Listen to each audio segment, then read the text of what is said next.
Un escriba sin tesoro. En aquel tiempo enseñaba Jesús a la multitud y le decía: cuidado con los escribas. Les encanta pasearse con amplios ropajes y recibir reverencias en las calles. Buscan los asientos de honor en las sinagogas y los primeros puestos en los banquetes. Se echan sobre los bienes de las viudas haciendo ostentación de largos rezos. Estos recibirán un castigo muy riguroso. Queridos amigos, las prácticas señaladas y denunciadas por el Señor Jesús sobre las actitudes nefastas de los escribas en el campo de la religión, en un liderazgo que lejos de convertirse en servicio se convierte en fuente de injusticias, me ha hecho pensar en aquellas 5 categorías que el mismo Maestro nos subrayó como enfermizas dentro de la práctica de la religión. Primero, la incoherencia al decir algo y no hacerlo. Segundo, el exhibicionismo de quien hace las cosas para ser visto por los hombres. Tercero, la desproporción interesada en quien maximiza lo insignificante y quien minimiza lo trascendente. Cuarto, el protagonismo hoy señalizado de quien gusta ocupar los primeros lugares. Y quinto, la soberbia maquillada de quien se siente ya santo, ya está salvo, ya es puro a costa de despreciar a los demás. Hoy el Señor nos indica otro elemento de reflexión que quisiera no dejáramos pasar por alto: el interés mezquino de algunos líderes religiosos sobre los bienes materiales de aquellos que son el rebaño de Dios. Quisiera no salir de las auténticas coordenadas de nuestra reflexión.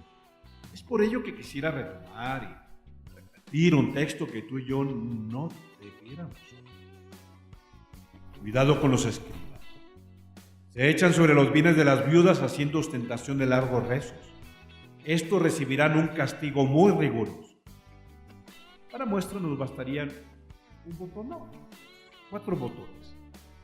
Primer botón: sería suficiente que fueras con mucha cautela a un lugar en el centro de la ciudad de personas que tienen acento extranjero y que se lucen en la televisión para que te dieras cuenta de aquello que hace años salió en un noticiero de la televisión, hace pocos meses salió en un periódico, y así pudieras constatar de que hay quienes están haciendo su gran negocio con la religión, exigiendo en sus reuniones billetes de 500 pesos para la obra del Señor. ¿Sabías que esta congregación disque cristiana tiene en el país brasileño uno de los bancos más grandes?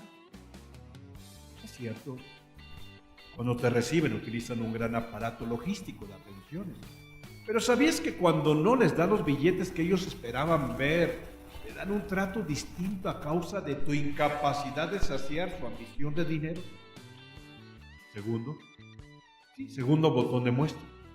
A un jugador de los equipos de fútbol locales de aquí, de Monterrey, de la primera división, los líderes religiosos de su congregación le dijeron que no le era permitido tener un coche deportivo tan ostentoso y que lo tenía que vender para que su alma no se perdiera, y efectivamente lo vendió y compró uno más sencillo, pero claro, les tenía que dar el diezmo de ese ingreso por la venta de los ventosos para las arcas de los pobres líderes religiosos que andan tras los bienes de las viudas y también de los hijos. Tercer botón de muestra. Otro jugador de fútbol muy destacado que incluso estaba en la selección mexicana. Ya hace varios años militó en un equipo de la localidad. Fue alguien que tuvo el obsequio del Señor de ir a un país europeo, a España, a mostrar su calidad. Pertenecía a una comunidad cristiana de la localidad cuyos líderes se alegraron de que pudiera incursionar en otras naciones. Se estableció con su familia en aquella ciudad y un día recibió una llamada de los pastores de Monterrey para recordarle que no había entregado el diezmo correspondiente, a lo que el jugador respondió desde la rectitud de su conciencia que ya lo había hecho para la obra del Señor en una congregación en esa ciudad española en la que estaba recibiendo, y la respuesta que recibió de sus líderes fue inesperada. Lejos de elogiar su generosidad, le expresaron que a él le correspondía dar el diezmo en esta iglesia del Rey en Monterrey. Claro, era mucho el dinero del que se hablaba. Y así hubo un adepto que sufrió la desilusión, y hay algunos pastores que siguen buscando especialmente el dinero de los futbolistas. El cuarto ejemplo, el cuarto botón de muestra, es sobre una situación que salió a la opinión pública en ese programa con tono amarillo llamado Primer Impacto, en el que se hablaba de un pastor pentecostal en Guatemala que se autosecuestró y que sacó de las cuentas de una congregación en un país tan pobre como lo son los de nuestro Centroamérica, la friolera cantidad de 3 o 4 millones de dólares que correspondían a las aportaciones del diezmo de esa congregación. ¿Qué? Sí, 3 o 4 millones de dólares.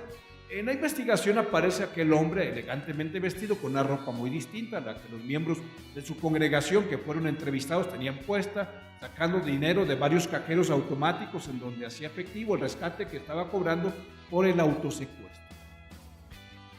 Cuidado con los escribas. Se echan sobre los bienes de las viudas haciendo ostentación de largos rezos. Estos recibirán un castigo muy riguroso. Tengo que admitir en la sinceridad que la palabra de Dios nos merece. Este mal no es exclusivo de algunos, que a él somos propensos todos, incluyendo los católicos, los sacerdotes, y entre ellos yo mismo, por lo cual tengo que estar autorrevisándome con mucha frecuencia, y es por ello que en la autorrevisión te invito para que hablemos sobre algunas prácticas que corresponden a un liderazgo religioso mal encausado y que se identifica con aquello que el Señor hoy nos está señalando. Y es que uno de los riesgos que padece cualquier expresión religiosa y cualquier agrupación dentro de la iglesia es la presencia de falsos líderes. Veamos cuáles son algunas de las características halladas en los falsos líderes. Primero, la labia. Ellos tienen el discurso sofista, la labia, el mensaje bien estudiado, con intereses mezquinos, como quiera llamársele a lo que el líder habla. Es usado por ellos para confundir y convencer a la audiencia. Para un uso más útil de su labia apenas permiten que los otros hablen. En el balance del tiempo hablado, el líder habla el 90% y sus seguidores apenas un 10%. Las historias que cuentan estos líderes suelen ser cautivantes y exudan autoconfianza y exculpación. Este es un rasgo curioso. Cuando ellos hablan y sin que se les culpe de nada, en su charla mezclan argumentos para autodisculparse por si acaso alguien pudiera saberle algo y antes se está defendiendo. Segundo rasgo del falso líder, la manipulación. El líder no reconoce el derecho de los demás. La jerarquía piramidal, en donde él está solamente debajo de Dios, le va a dar un arma invaluable. Autoservicio de conductas permisibles, es decir, las conductas que él quiera a la hora que quiera. A primera vista el líder parece ser encantador, sin embargo, secretamente es hostil y dominante, viendo a sus seguidores como meras víctimas para ser usadas en el momento más oportuno para sus intereses. Cuando uno de estos líderes conoce a una persona, ama de casa, obrero, comerciante, albañil, secretaria, ejecutivo, maestro, jugador de fútbol, empresario, inmediatamente lo clasifica en su orden de usos. En el momento adecuado utilizará a cada uno de acuerdo a sus propias necesidades y no pocas veces haciendo chantaje y manipuleo de la conciencia cristiana. Tercer rasgo del líder falso, la grandiosidad. Estos líderes se sienten con absoluto derecho a ciertas cosas como si fuesen de su propiedad. Por lo mismo demandan adoración y atención de todos, en ocasiones detonándola con actitudes de falsa humildad. En reuniones, eventos y juegos organizados por su grupo religioso, él debe ser el centro de la atención. Su fantasía mayor se da cuando se le nombra vocero de Dios, el ángel de Dios, el profeta de Jehová, el último de los profetas, el apóstol de los últimos tiempos, el mensajero de la luz. Él tiene la patente de Dios, aunque Dios no lo sepa ni lo conozca. Cuarto rasgo de un líder falso: es patológicamente mentiroso. Este escriba con actitudes patológicas no tiene ninguna dificultad en mentir fría y descaradamente. Como los miembros de su congregación callan ante sus mentiras y fantasías, él refuerza la seguridad de que siempre dice la verdad. Es por lo tanto muy difícil ser confiable de acuerdo a bases consistentes. Lo increíble es que con esas mentiras es capaz de crear y obtener creencias complejas de los otros acerca de sus poderes y habilidades. Otro rasgo del líder falso es que es falto de remordimiento, de vergüenza y de culpa. Estos líderes falsos, sí, donde estén, No ven a los otros como personas, sino como objetos, como objetivos, como oportunidades para ellos. Si se aprovecha de alguno de sus adheridos, ¿no siente remordimiento alguno? Hace años que perdió la sensibilidad y la vergüenza. Esto es, en vez de amigos y en vez de cristianos, en vez de feligreses en su congregación, él tiene víctimas. Para él el fin siempre justifica los medios, de acuerdo a su juicio. Claro, sí, los fines son solamente los que le favorecen a él. Otro rasgo de los líderes falsos son las emociones frías. Cuando este líder parece mostrar ternura, alegría, amor, calidez y compasión, esto es más una actitud fingida que una experiencia y un servicio para los otros. Trata de su arma preferida y el arma más eficaz para hacer caer a sus víctimas en servicio a sus propósitos y planes personales. Cuando las cosas no se dan como él las planeó, se ve violentado hasta por cuestiones insignificantes y permanece aparentemente inamovible y frío, como si fuera una persona normal. Esto lo hace ver como si tuviera una virtud cristiana admirable a los ojos de quien le admira.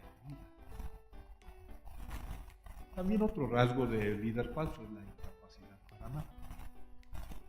Y créeme, se trata del peor de los síntomas. En tanto que él habla magistralmente del amor de Dios, él es incapaz de dar amor porque no lo ha recibido. Eso provoca en él una contradicción. Dado que él no cree en el amor de Dios, ni que el amor de sus seguidores sea tampoco genuino, se muestra severo cuando trata de comprobar la fidelidad de sus seguidores hacia él. Así que cuando ellos cometen una falla, se tienta el corazón para humillarlos y hacerlos sentir culpables y avergonzados después les exige sumisión total. Y aquí sobreviene una conducta consecuente con lo anterior. El falso líder necesita simulación. ¿Sí? Dado que él vive en el filo de la navaja moralmente, suele utilizar técnicas para probar las creencias y conductas de sus seguidores con reglas realmente increíbles como las de aquel que se fija en la paja para que él no vea la viga que lleva en su ojo.